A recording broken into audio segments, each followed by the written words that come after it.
Canto 13, Circle 7, Round 2. The Violent Against Themselves.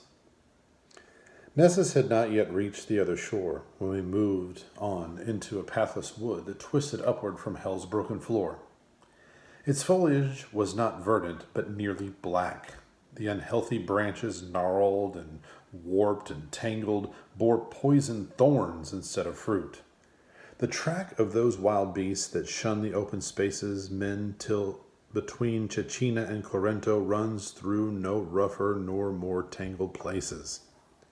Here nest the odious harpies of whom my master wrote, how they drove Aeneas and his companions from the Strophides with prophecies of disaster.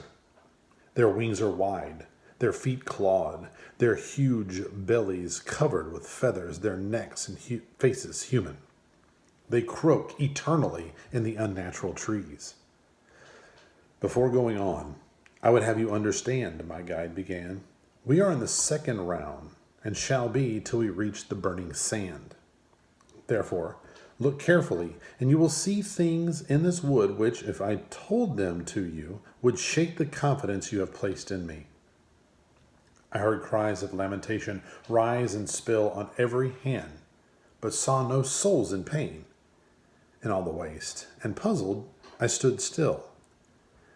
I think perhaps he thought that I was thinking those cries rose from among the twisted roots through which the spirits of the damned were slinking to hide from us. Therefore my master said, if you break off a twig, what you will learn will drive what you are thinking from your head. Puzzled, I raised my hand a bit and slowly broke off a branchlet from an enormous thorn, and the great trunk of it cried, why do you break me? And after blood had darkened all the bowl of the wound, it cried again, why do you tear me? Is there no pity left in any soul? Men we were, and now we are changed to sticks. Well, might your hand have been more merciful? Were we no more than souls of lice and ticks? As a green branch with one end all aflame will hiss and sputter sap out of the other as the air escapes, so from that trunk there came words and blood together, gout by gout. Startled, I dropped the branch that I was holding and stood transfixed by fear, half turned about to my master, who replied, O wounded soul, could he have believed before what was seen in my verses only? You would yet be whole, for his hand would never have been raised against you. But knowing this truth could never be believed till it was seen, I urged him on to do what grieves me now, and I begged to know your name, that to make you some amends in the sweet world when he returns, he may refresh your name. And the trunk, so sweet those words to me that I cannot be still, and may it not annoy you if I seem somewhat lengthy in reply. I am he who held both keys to Frederick's heart, locking, unlocking with so deft a touch that scarce another soul had any part in his most secret thoughts. Through every strife I was so faithful to my glorious office, that for it I gave up both sleep and life.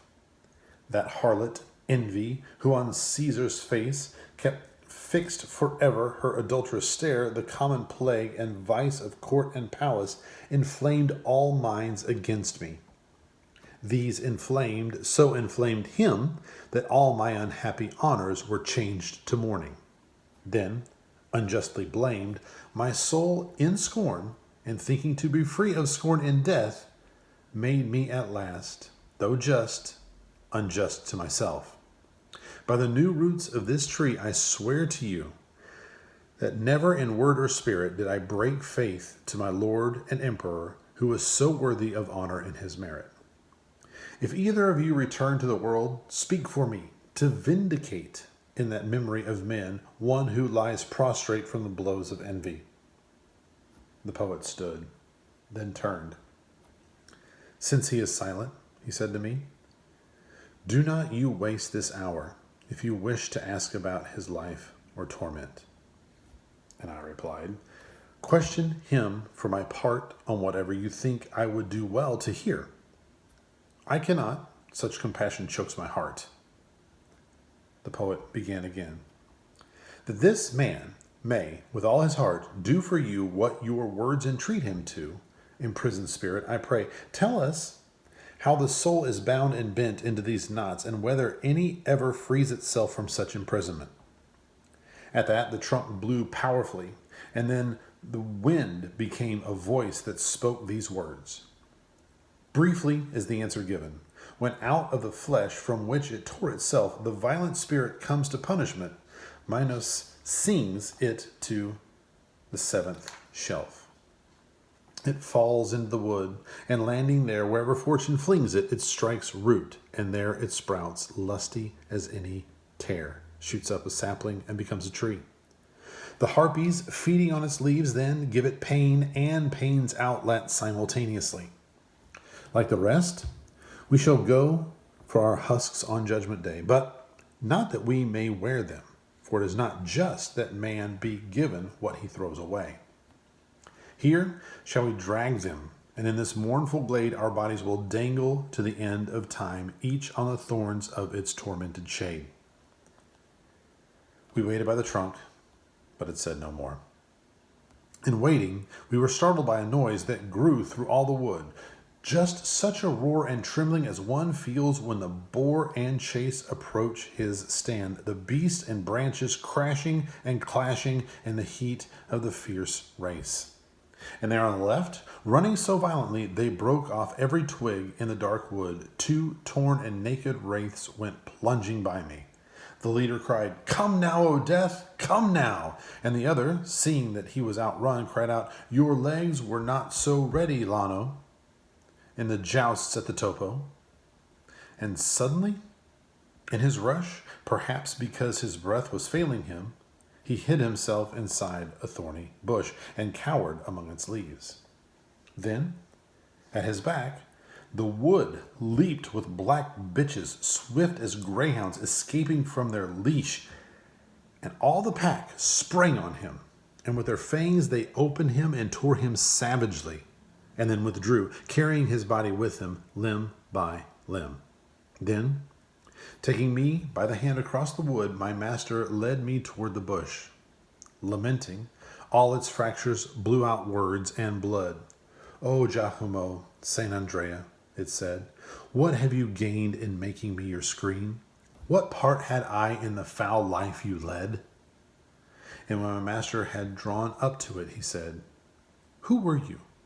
Who, through all your wounds, blow out your blood with your lament, sad spirit?"